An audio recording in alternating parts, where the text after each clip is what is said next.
देश प्रदेश में आपका स्वागत है। मैं हूं शारिक खान। लोनी के बीजेपी विधायक नंद किशोर गुर्जर एक बार फिर विवादों में। इस बार उनका एक वीडियो वायरल हुआ है जिसमें वो लोनी के चिकन दुकानदारों की दुकान बंद करवाते और उनको भगाते दिख रहे हैं।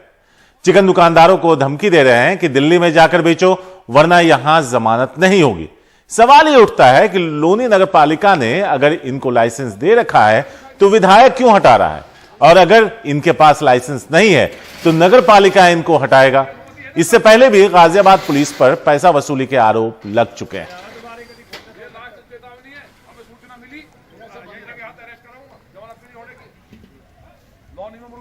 रविश रंजन शुक्ला है हमारे साथ। रविश, ये जो विधायक महोदय हैं ये चाहते क्या हैं?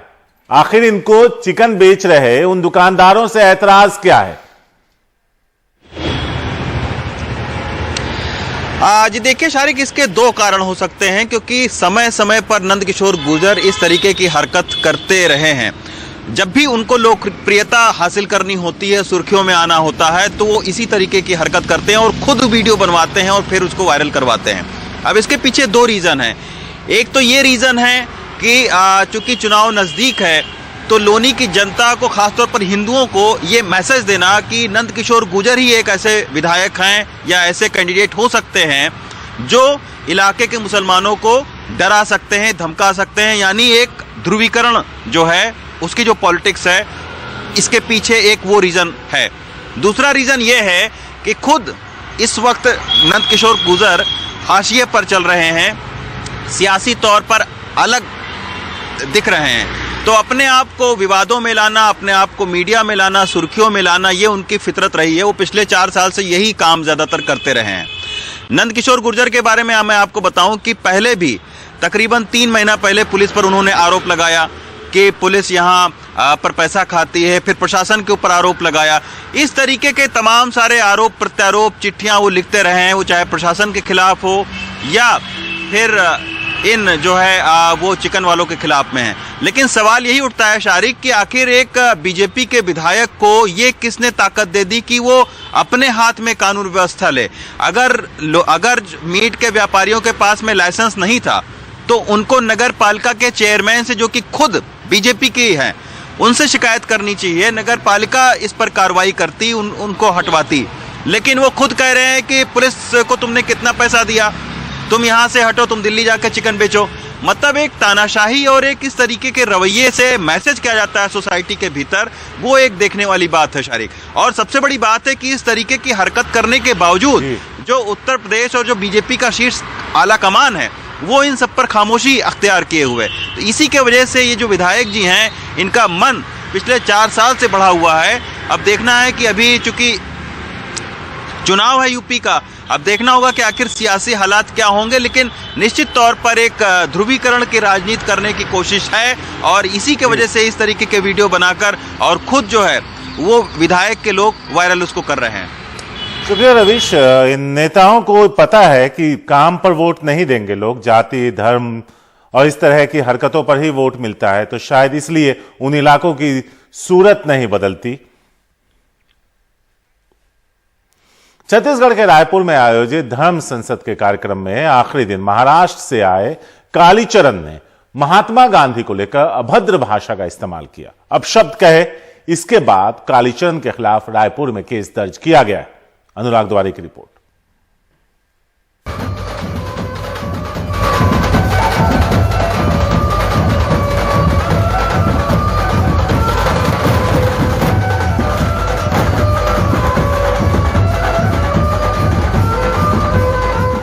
देश भर से धर्म संसद में साधु संत छत्तीसगढ़ की राजधानी रायपुर आए।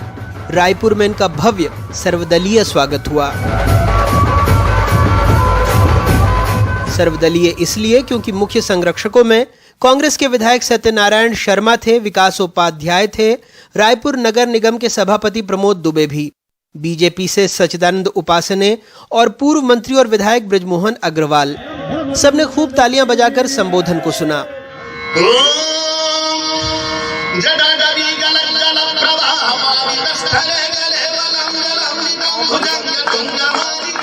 आखिरी दिन शिव तांडव स्तोत्र गाकर सोशल मीडिया में चर्चित हुए अकोला से आए कालीचरण महाराज ने बात शुरू की। ये कहकर जो हिंदू हित की बात करेगा वही देश पर राज करेगा के नारे के साथ बांग्लादेश और पाकिस्तान हमारे सामने कब्जाया, उन्होंने राजनीति के द्वारा कब्जाया।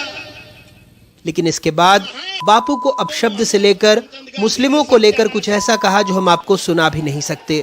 गौ सेवा आयोग के अध्यक्ष और कार्यक्रम के मुख्य संयोजक महंत रामसुंदर दास ने मंच से ही इसका विरोध किया और कार्यक्रम बीच में छोड़कर चले गए। वह महात्मा गांधी ने क्या कुछ नहीं किया जिसे राष्ट्रपिता के उपाधि से नवाजा गया। अब उनके विषय में इस धर्म संसद से ऐसी बात, ये हमारा सनातन धर्म नहीं हो सकता। मैं बहुत क्षमा चाहता हूं आप सबसे, आप लोग भले ही बुरा लगा हो, लेकिन इस धर्म संसद में अपने आप को अलग करता हूं, पृथक करता हूं। धन्यवाद।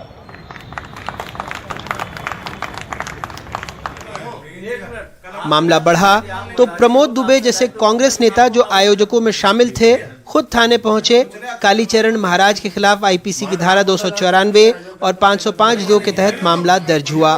प्रथम दृष्टया अपराध पाए जाने पर इसमें अपराध पंजीबद्ध किया गया है और विवेचना की जा रही है। वैसे पीसीसी चीफ की मांग देशद्रोह की धारा लगाने की थी। मुख्यमंत्री सहित कांग्रेस के तमाम नेताओं ने बीजेपी को घेरा। कार्यक्रम में शिरकत करने वाले अपने नेताओं के खिलाफ भी कार्रवाई की बात कही। राष्ट्रपिता के बारे में इस प्रकार के बातें कही जाना निश्चित रूप से दर्शाता है कि उनकी मानसिक स्थिति क्या है। यदि समाज में जहर घोलने की कोशिश करेगा तो उसके खिलाफ सख्त कार्रवाई होगी। बीजेपी बचते बचाते बचाव की मुद्रा में दिखी, फिर बापू के सामने सावरकर के अपमान की बात कहने लगी। स्वतंत्र वीर सावरकर पर बोला जाता तो उसके खिलाफ थाने में सुनवाई नहीं होती, FIR दर्ज नहीं होती है। जो कालीचरण जी महाराज ने बात रखी उससे हम लोग सहमत हैं, ऐसी बात नहीं है। इस 2 दिवसीय धर्म संसद में कथित रूप से हिंदुओं की कम होती संख्या, हिंदुत्व, धर्मांतरण जैसे विषयों पर कई भाषण हुए। कई साधुओं ने हिंदू धर्म के खतरे में होने की बात कही तो कुछ साधुओं ने यह भी कहा कि यूरोप की बड़ी आबादी हिंदू बन चुकी है। वैसे छत्तीसगढ़ में सरकार खुद राम वनगमन पथ, राम रथ यात्रा, कौशल्या माता मंदिर जीर्णोद्धार, गोबर खरीदने जैसे कई मुद्दों को अपना कर संघ से शाबाशी हासिल कर चुकी है। कई लोग ये तक कहते हैं कि कांग्रेस बीजेपी से उसके मुद्दे छीन रही है। 3 साल पहले बीजेपी से सत्ता छीनने के बाद हाल में ही स्थानीय निकाय चुनाव में भूपेश बघेल ने बीजेपी को जबरदस्त पटखनी दी है। लेकिन आलोचक ये कहते हैं कि छत्तीसगढ़ में कांग्रेस सॉफ्ट हिंदुत्व के आश्रय है। अब धर्म संसद के मामले को ही ले लीजिए। कालीचरण महाराज पर जो धाराएं लगी उसमें अधिकतम 3 महीने और 3 साल की सजा है, यानी सब की सब जमानती। जबकि कांग्रेस के ही आला नेता कह रहे हैं कि उनके खिलाफ सख्त से सख्त कार्रवाई होनी चाहिए। रायपुर से कैमरा पर्सन रिजवान खान के साथ अनुराग द्वारी, NDTV इंडिया। धन कुबेर इत्र कारोबारी पीयूष जैन को जीएसटी की टीम ने कानपुर जिला कोर्ट में पेश किया। अब तक पीयूष जैन के ठिकानों से करीब 200 करोड़ रुपए बरामद हो चुके हैं। कन्नौज के घर से 23 किलो सोना मिला, 6 करोड़ का चंदन तेल भी मिला। छापेमारी में बड़े पैमाने पर संपत्तियों के दस्तावेज बरामद हुए। जीएसटी के इतिहास में अब तक ये सबसे बड़ी छापेमारी है। जीएसटी के इतिहास की सबसे बड़ी रेड अभी जारी है। 24 दिसंबर से रुपयों की गिनती भी चल रही है और अब तक 200 करोड़ रुपए से ज्यादा रकम बरामद हो चुकी है। इसमें से 177 करोड़ रुपए कानपुर से, जबकि 17 करोड़ रुपए कन्नौज के घर से मिले हैं। कन्नौज के घर से 23 किलो सोना मिला है, 600 लीटर चंदन का तेल भी मिला है जो ड्रम के अंदर तहखाने में छिपाकर रखा गया था। इसकी कीमत 6 करोड़ रुपए है। कन्नौज में जीएसटी के अधिकारियों को पीयूष जैन के घर के हर कोने से पैसा और सोना मिला।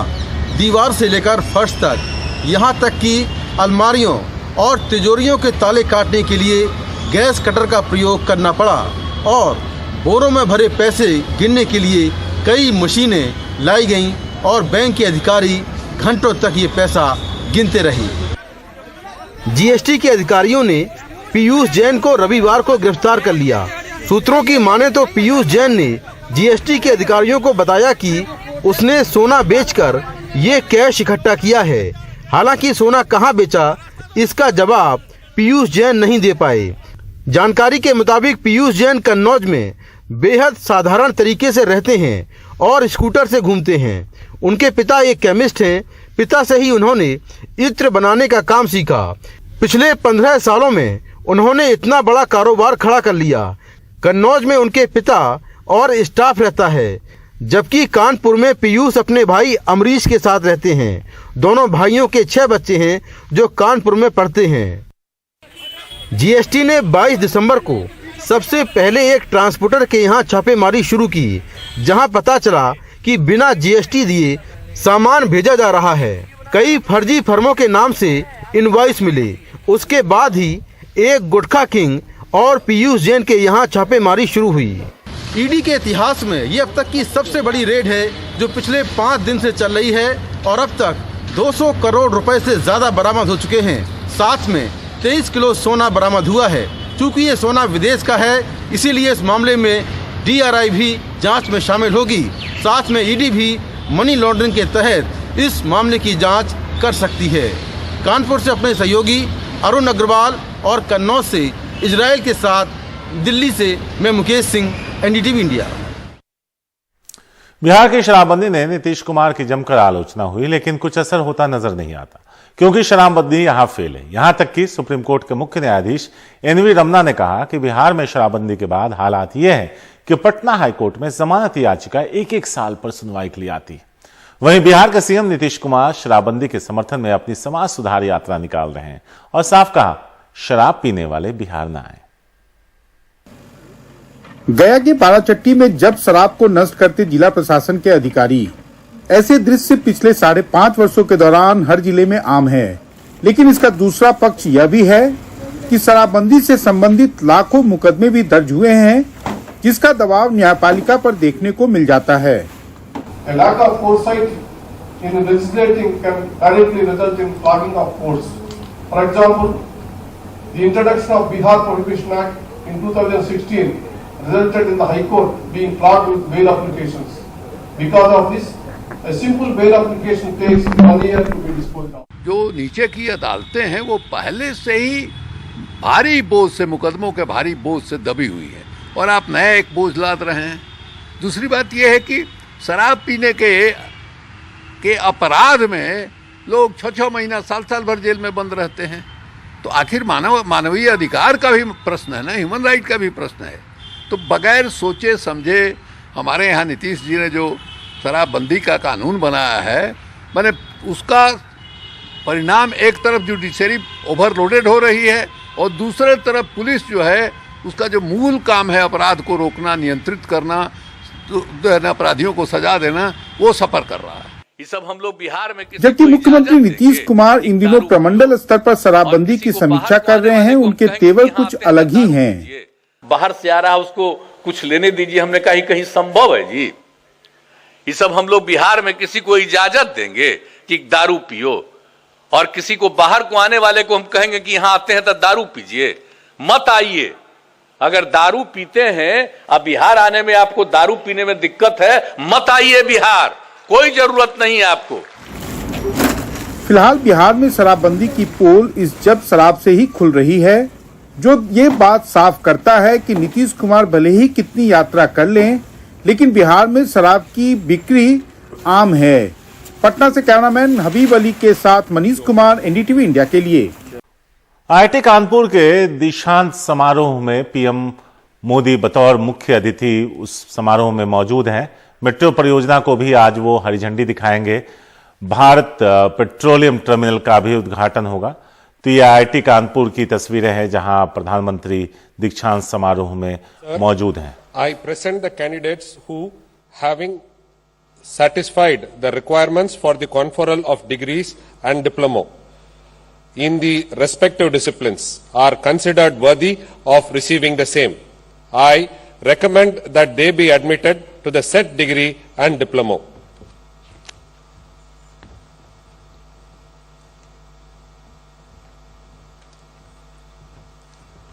Sir, I present the candidates who, having satisfied the requirements for conferral of the degrees in respective disciplines, are considered worthy of receiving the same.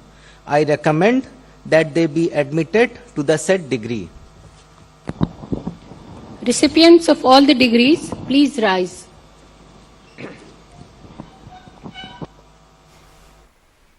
तो प्रधानमंत्री इस IIT कानपुर के दीक्षांत समारोह में मौजूद हैं, जहां छात्रों को वो प्रशस्ति पत्र देंगे जिन लोगों ने भी अपना वो पूरा पोस्ट ग्रेजुएशन वहां से पूरा किया है। ये तस्वीरें सीधे कानपुर से।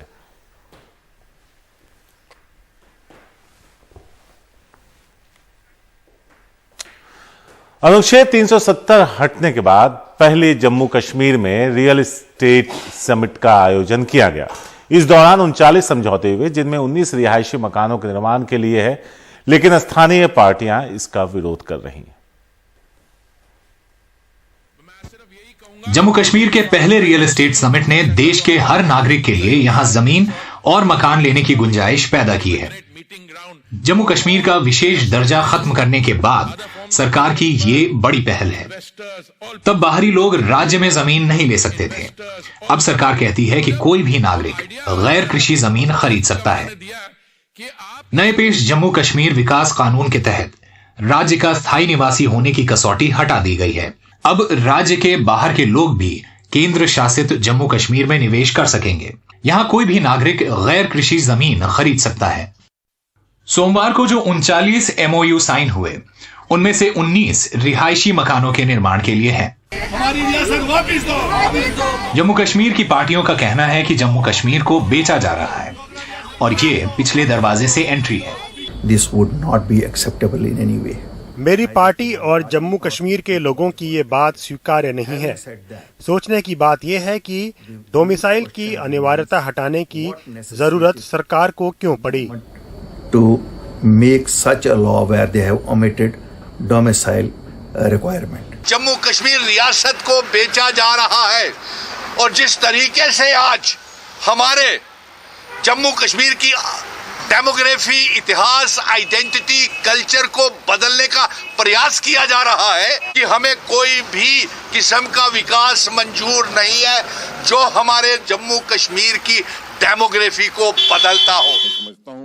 ये रियल एस्टेट समिट साझा तौर पर जम्मू कश्मीर सरकार और आवास और शहरी मामलों के मंत्रालय द्वारा की गई थी।